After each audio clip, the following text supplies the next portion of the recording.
Hey there, friends of Charlotte Mason Homeschooling. It's good to see you here.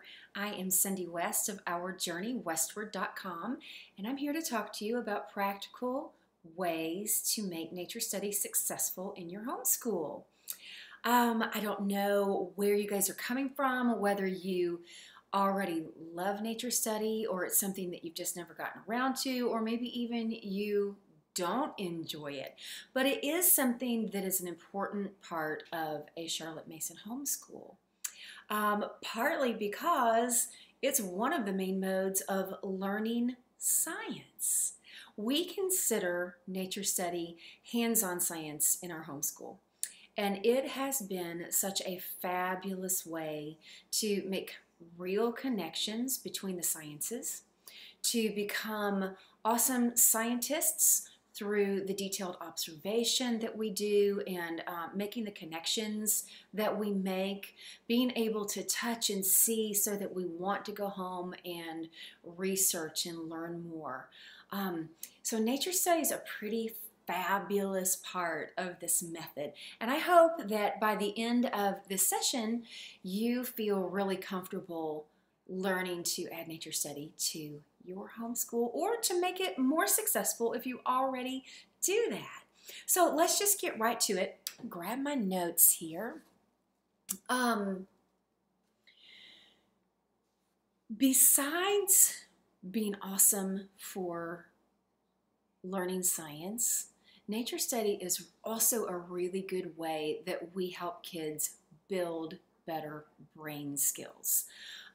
Fresh air, exercise, sunshine, movement, large motor movement, those are all super important for helping kids to build the connections in both sides of their brain so that they become better learners, smarter learners, more inquisitive learners. So I just want to make sure that I add that point in there, even though Charlotte Mason never really talked about that at all. The current day science is that getting outdoors with nature study is really, really good for building strong brains. It can be very play-based, very kind of child-directed, if you want to say. You don't have to do it child-directed, but it can be so that you are promoting imagination skills. You're promoting, you're kind of encouraging children to go out and learn on their own, to make observations themselves, and to be really inquisitive so that they want to take learning into their own hands. So I want to really, before we jump into those practical skills, I'm really trying to convince you that nature study is important in lots and lots and lots of ways beyond science. Sometimes we think about nature study is a secondary thing. In our homeschool, nature study was part of other sciences that we do or did. I've got some older children. I have a 22-year-old who is in college, an 18-year-old who is in college, and an 11-year-old who is in middle school this year. So I have done this homeschooling thing for quite some time. So if you hear me say present day things or past day things, it just depends on which child I'm thinking about in my head right now. So I have always included nature study along with other sciences. And what I mean by that is nature study is sort of our biologies, we learn about our animals, our plants. That's what biology is, as well as human body. We will often learn about things like human body or chemistry in other formats, whether it's through books, through textbooks, documentaries, field trips, other ways like that. But most of our biologies, besides the human body, are taught through nature study. And nature study isn't always outdoors, and that's one of the tips that I'm going to give you as we get into this. Nature study can be getting outdoors, but it can also be some of the things you do indoors, like reading good literature, whether it's fictional literature that introduces you to the habits of animals in winter, for instance, or whether it's factual books like the Christian Liberty Nature Readers. You can also watch documentaries, like I've already mentioned, on critters. You can even play games that have animals as part of them. So for instance, like a memory game where you might have all kinds of birds that you have found and you've printed offline. You print that twice, and then you play memory game with those bird pictures. And as you're playing that game, you're talking about the bird types that you see.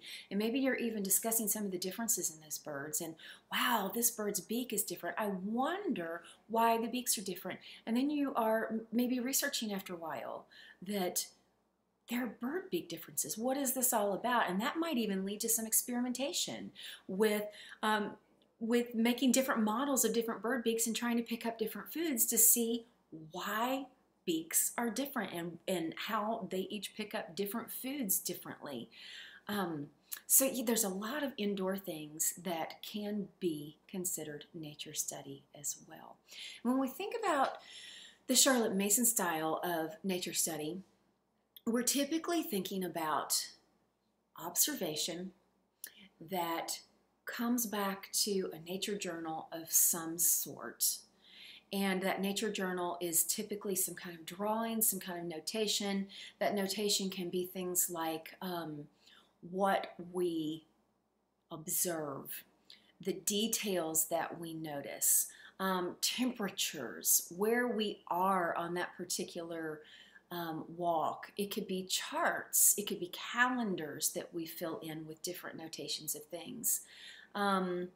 It could even be that you're writing poetry that you might be inspired to write when you are observing something in nature. So there are lots and lots and lots of ways that you can do a nature journal. And that's typically what we think about when we think of Charlotte Mason style nature study.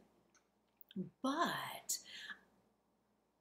I would like to encourage you that nature study can look a lot of different ways, and there is no one particular right way to do it. As long as you are doing a lesson that is inspiring your children and they are excited about what they're learning and they are getting outside some and they are being inquisitive, then you are doing nature study. And if it's not perfectly the way you think it should be, but it's working for you, then that's an okay way to do it. And I do want to encourage you that before we talk about anything else. All right, so let's get into just some practical ways that nature study can happen, because I know a lot of us, we're busy with what we already have scheduled. And nature study seems like one more thing to add into our day, our week, our month. And it can often be one of those things we just don't get to because we're so busy with the rest of the stuff that we feel like we have to do. So I've already tried to convince you that I think nature study is super, super important. It's important for the science. It's important for the exercise. It's important for the connections. It's important for teaching scientific thinking. But beyond that, nature study doesn't have to be something that you are doing every single day. It doesn't have to even be your science. It can be something that is supplementary, but if you're going to think of it that way, then it needs to be something that you definitely fit into your schedule, and you need to figure out a way to do that. Diehard people who love to be outside, they might find themselves doing a nature walk every single day or some sort of nature study every single day. That's not necessary. A lot of people, probably the majority of the people that I know, are doing a nature walk weekly. They're getting outdoors in some form or fashion for the specific purpose of studying nature. Now, we do want to get our kids outside every day if possible. That's just good for their bodies, good for their brains. But we don't necessarily have to get them outside for a nature study every day. If you could make that happen once a week, that is super ideal. Some people will even say, you know what, I can really only fit it in once a month. And I think that's okay too, if that's what works for you. For those of you who aren't getting it in very often, my question to you would be, is it because you feel like you have to be somewhere special? Do you feel like you have to get to a venue, whether it's a trail or a park or a pond or something like that to do something extra special. If that's you and that's a difficult thing for you to get to because it's a drive or you're packing up 5 children and it's just work, then I want to challenge you to think about your neighborhood. There is so much that you can discover within your own place. Even if you live in an apartment complex, take a short walk around where you are. You will find some things to study. You will find more than you think. You might go, you know what, I pretty much live in a concrete village, but if you take a short little walk, you will find things, bugs, birds, clouds, bushes, if not trees. You will probably find things growing out of cracks in sidewalks. So there are definitely things to find, even if it's planted flowers in a pot. That's not necessarily wild nature. We're not talking about any specific type of nature that you have to go see. So if getting to a place is part of the reason you struggle with getting nature study in, I want you to think about how can I make this easier on me so that we can realistically do it, okay? Once a week is ideal. Again, there is no set amount of times that you have to do this to make it right. What is right is what works for your family, okay? All right. Sometimes people will do nature study that is planned. And by that, I mean mom or dad or whoever is leading this lesson, they know we are going out to study this today. And they might plan that based on seasonal things. Right now, the leaves are changing colors, for instance, and so we are going out specifically to look at that today. They may plan it based on something they've been learning in a different science text that they're using. So let's say they're using a program for science or reading some books for science, and they realize, oh wow, we could go out and observe some of the things we've been learning about. That is another type of planned lesson you can do. And then there are other people who are way more on the discovery-based side of nature study.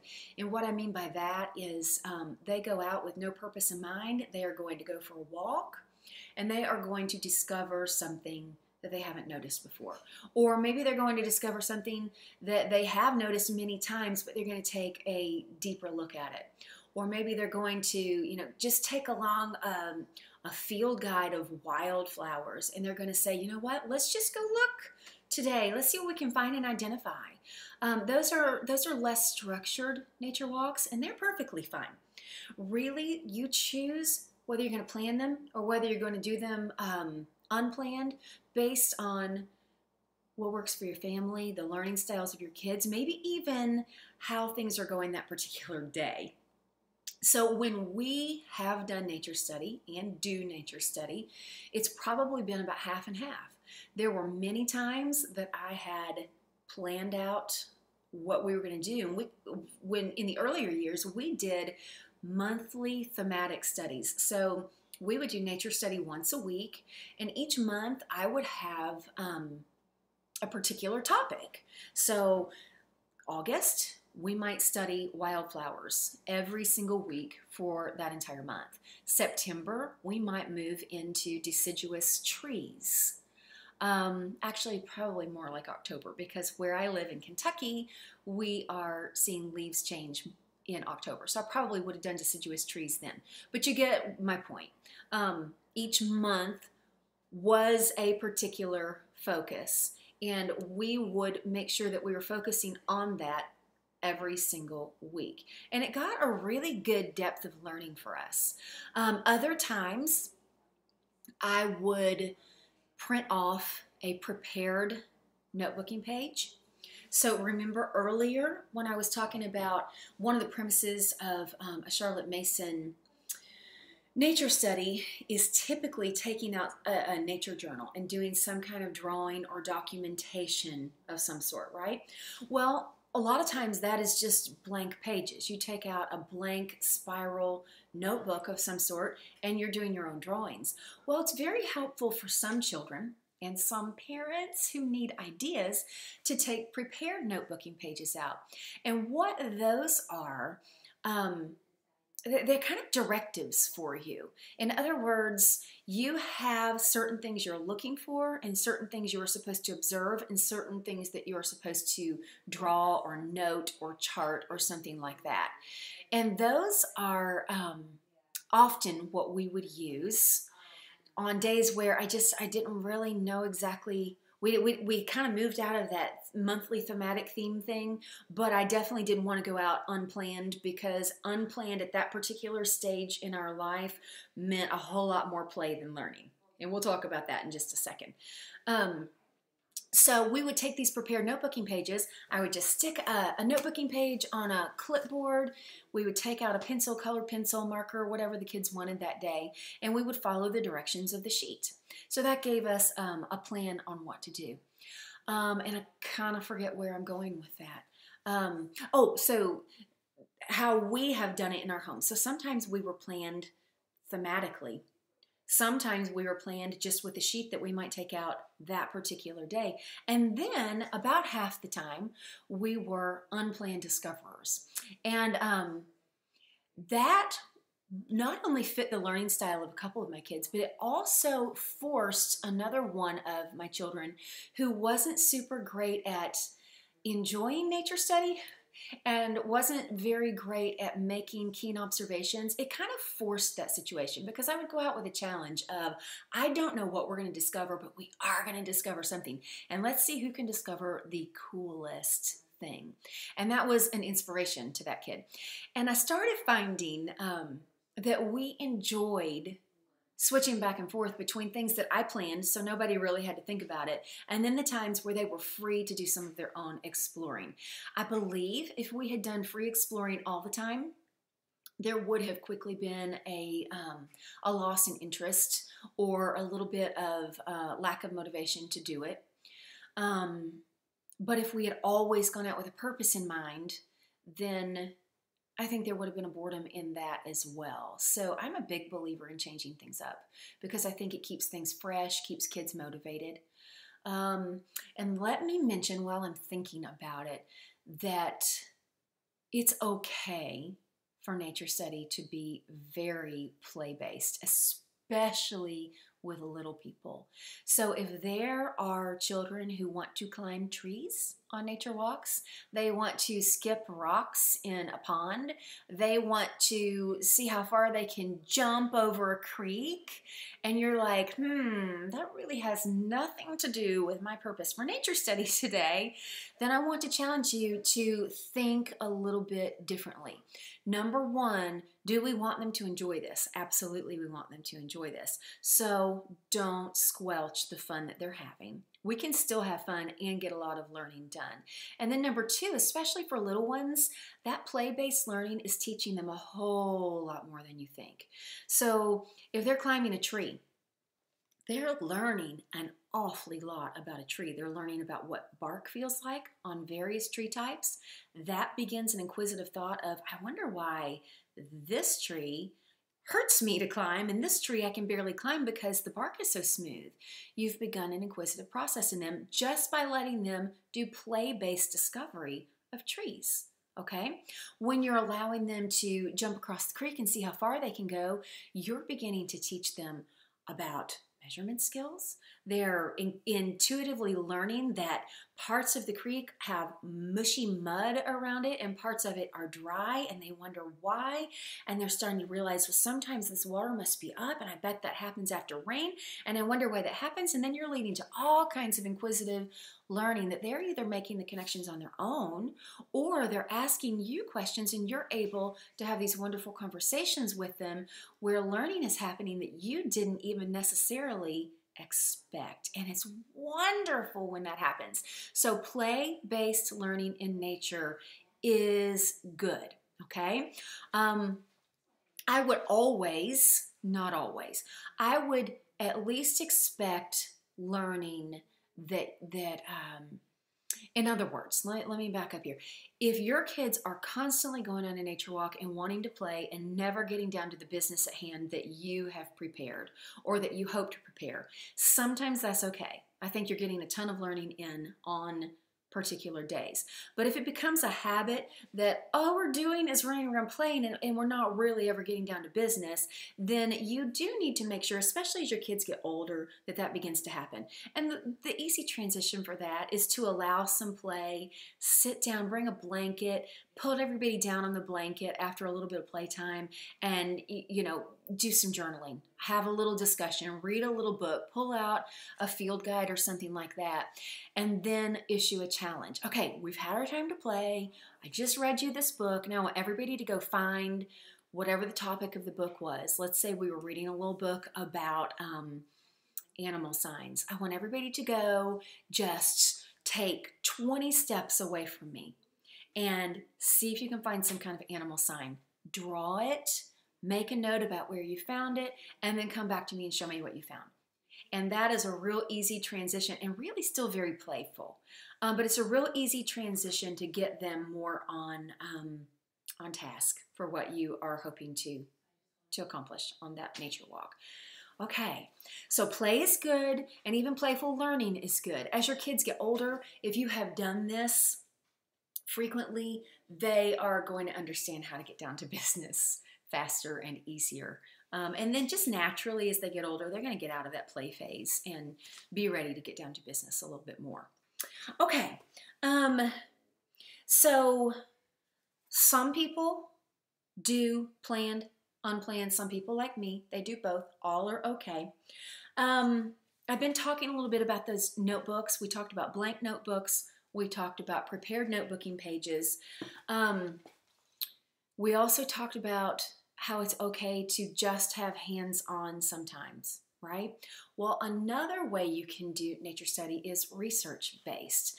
And this can be something that you do in the field or out of the field, before or after a nature walk. So if you've got kiddos who really hate to be outdoors or have issues that keep them indoors, like allergies or some kind of broken leg or something that they can't do that, well, then you can do things indoors, research-based or literature-based. We talked about this at the beginning, right? You can play games, you can watch documentaries or YouTube videos, on a certain subject. You can read books.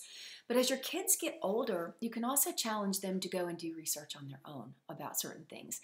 And, you can have a plan in mind. Well, if we were able to go outside, I would really like to study wildflowers right now. Well, think about what would we do if we were outside and we can't do right now. So we want to be out. We want to be noticing different colors that we see in wildflowers in nature. You know what? You can assign that. I want you to get online, or I want you to get in a field guide, and I want you to make me a color chart of the typical colors that wildflowers bloom in autumn where we live.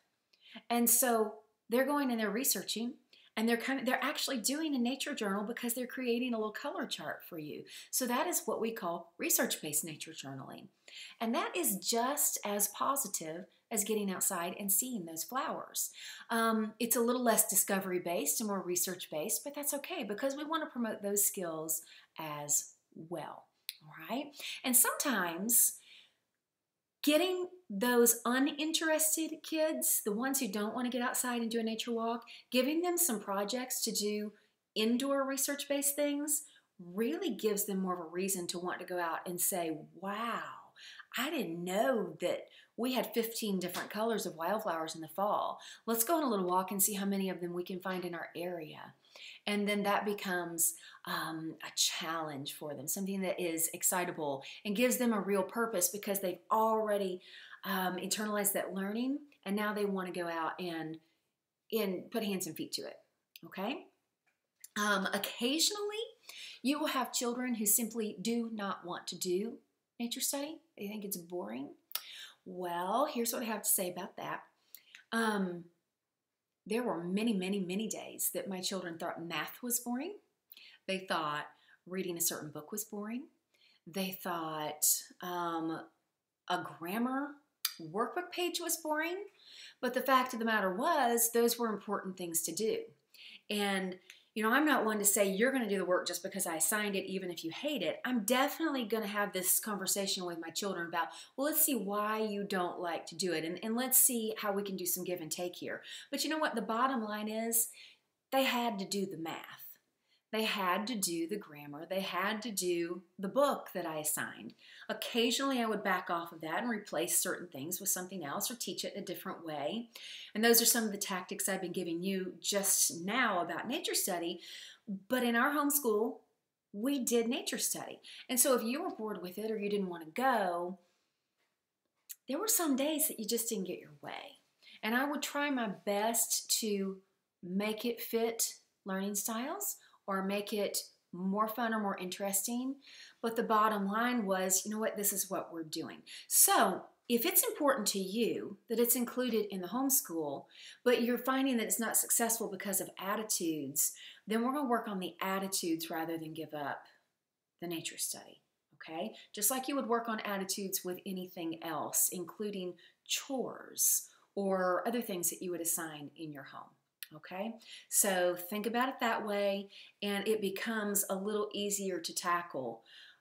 Many times, our children give us difficulties in wanting to do something because we give in too often. So when we stick to our guns and say, hey, I'm willing to talk about it and I'm willing to tweak some things, but it's happening, then we're going to see the more we stand up and say that, the less we're going to hear their frustrations, okay? Just that's a hint from a mom who has been homeschooling for 18 years. All right, so let me give you 6 tips very quickly to make nature study successfully happen. Some of these are going to be a recap, some of them are going to be new. Number 1, schedule it.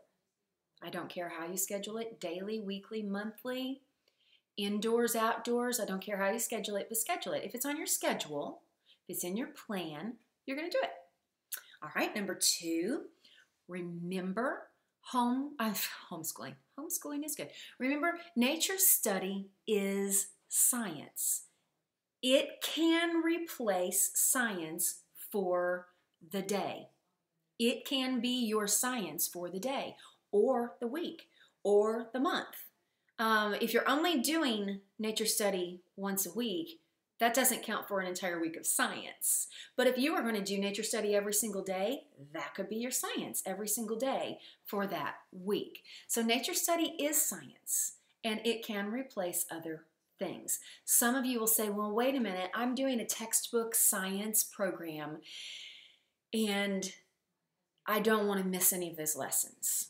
Okay, well, that's fair. So you can 2 different ways you can approach that. Number 1, add science somewhere else. So 5 days a week of your textbook, and then Friday afternoons are also an hour nature walk or something, okay? Number 2, decide that you will skip through some things or leave off some things at the end of your current science text and replace them with nature study. In many instances in a textbook, for instance, if you have an entire chapter of science, there are lots of days that you could read 2 chapters at a time and it just wouldn't take you that much longer. Or you could have a discussion to see that your children understand the work or the information and then skip the test. And so you can kind of build up extra days that you can then put toward science, okay? All right, number 3, make sure you're infusing some fun into nature study. You're going to get kids on board a whole lot better when you're infusing fun. So we have schedule it, remember that it is science and it can count, and infuse fun. Number 4, expect some learning. We talked in detail about that. Even when we're doing play-based nature study, if you're seeing learning happening, that's good. When it gets to be just all fun and games, then pull everybody back together, do a little bit of learning, and expect that. The more you expect that, the more likely they are to go out with seriousness in mind next time, okay? Number 5, indoors or out, okay? We've talked about that enough, I think. So in other words, you don't have to go outside. Every single time you want to study nature, do some things indoors. I'll remind you just quickly again, videos, books, fiction or nonfiction, good living literature will teach an awful lot. What is that series? I don't know the name of the series. There are several books, and they're about these animals, and it will come to me, and then I'll mention it.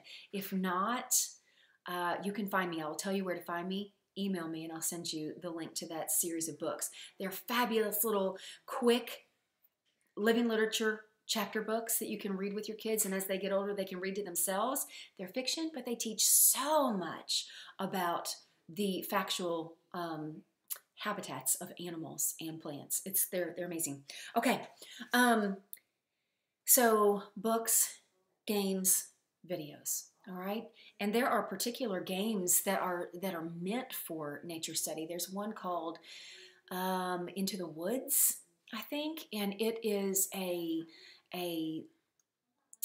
life cycle game where different animals, you draw cards and different animals are eating different animals, so you're collecting cards and collecting points.